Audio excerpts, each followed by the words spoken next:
Oke teman-teman semua, perkenalkan kami dari kelompok 10 yang akan mempresentasikan mengenai diferensial fungsi majemuk. Oke, langsung aja kita masuki ke materinya. A. Diferensial fungsi majemuk. Diferensial fungsi majemuk membahas diferensial untuk fungsi-fungsi yang mengandung lebih dari satu macam variabel bebas. Pada dasarnya, fungsi diferensiasinya tidak berbeda dengan prinsip diferensiasi untuk fungsi dengan variabel bebas tunggal. Perbedaannya terletak pada adanya konsep. B. Diferensi parsial. Diferensial parsial membahas tentang tingkat perubahan suatu fungsi sehubungan dengan perubahan kecil dalam variabel bebas fungsi yang bersangkutan. Dengan diferensial dapat pula dipelajari kedudukan-kedudukan khusus dari fungsi yang sedang dipelajari seperti titik maksimum, titik belok, dan titik minimumnya. Diferensiasi parsial, sebuah fungsi yang hanya mengandung satu variabel bebas, hanya akan memiliki satu macam turunan, yaitu jika y sama dengan fx, maka yc sama dengan dy per dx. Sedangkan jika sebuah fungsi mengandung lebih dari satu variabel bebas, maka turunannya akan lebih dari satu macam pula. Atau jika suatu fungsi memiliki n variabel bebas, maka akan memiliki banyak turunan. Fungsi yang mengandung satu variabel bebas hanya akan memiliki satu macam turunan. Apabila y sama dengan fx, maka turunannya hanyalah turunan y terhadap x. Dengan kata lain, y aksen sama dengan dy per dx.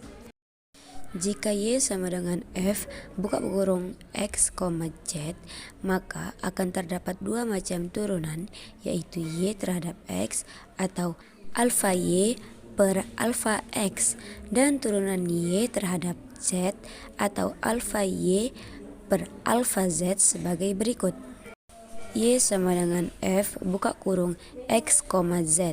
A fx buka kurung x, z sama dengan alfa y per alfa x, y aksen.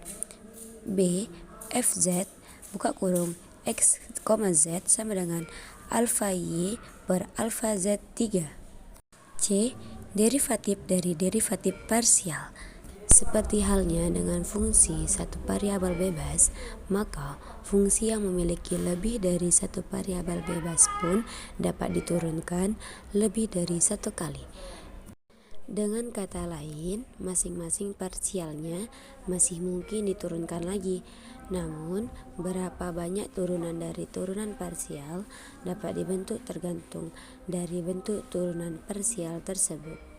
Apabila suatu turunan parsial berbentuk satu fungsi yang tinggal mengandung satu macam variabel bebas, maka turunan berikutnya hanya ada satu macam.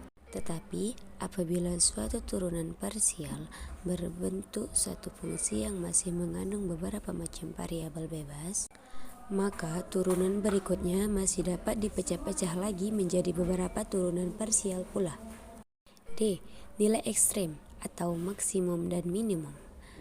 Nilai-nilai ekstrem atau optimum dari sebuah fungsi yang mengandung lebih dari satu variabel bebas dapat dicari dengan pengujian sampai turunan keduanya. Syarat di atas adalah syarat yang diperlukan atau necessary conditions agar fungsinya mencapai titik ekstrem. Untuk mengetahui apakah titik ekstrim itu berupa titik maksimum atau titik minimum, dibutuhkan syarat yang mencukupkan atau sufficient condition, yaitu dalam hal alfa 2y per alfa y2 dan alfa 2y per alfa z2 sama dengan 0. Tak bisa ditegaskan mengenai nilai ekstrimnya.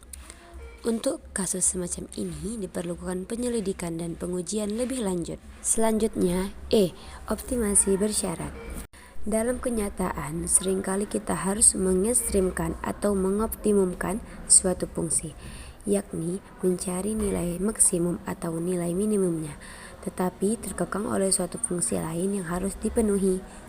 Dengan kata lain, fungsi yang hendak dioptimumkan tadi menghadapi suatu kendala atau constraints. Kasus optimasi bersyarat semacam ini banyak dijumpai dalam bidang ekonomi. Misalnya, seseorang hendak memaksimumkan utilitas atau tingkat kepuasannya, tetapi terikat pada fungsi pendapatan, atau sebuah perusahaan ingin memaksimumkan labanya, namun terikat pada fungsi produksi. F. Penerapan ekonomi fungsi majemuk.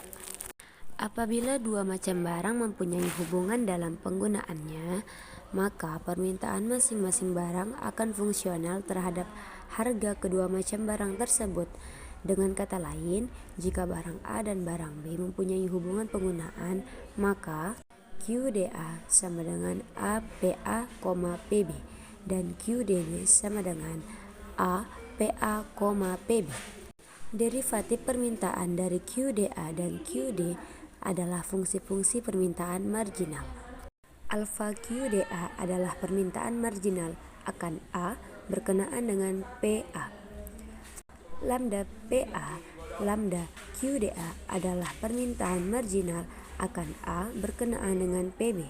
Lambda PB, lambda QDB adalah permintaan marginal akan B berkenaan dengan PA. Lambda PA, lambda QDB adalah permintaan marginal akan B berkenaan dengan PB. Turunan fungsi permintaan dapat dihitung elastisitasnya. Ada dua macam elastisitas permintaan. 1. Elastisitas harga permintaan, yaitu elastisitas yang mengukur kepekaan perubahan permintaan suatu barang berkenaan perubahan harga barang itu sendiri. Yang kedua, elastisitas silang permintaan, yaitu elastisitas yang mengukur kepekaan perubahan permintaan suatu barang berkenaan perubahan harga barang lain. Tibalah kita di penghujung pembahasan kita pada bab kali ini. Terima kasih atas segala perhatian. Mohon maaf atas segala kesalahan. Assalamualaikum warahmatullahi wabarakatuh.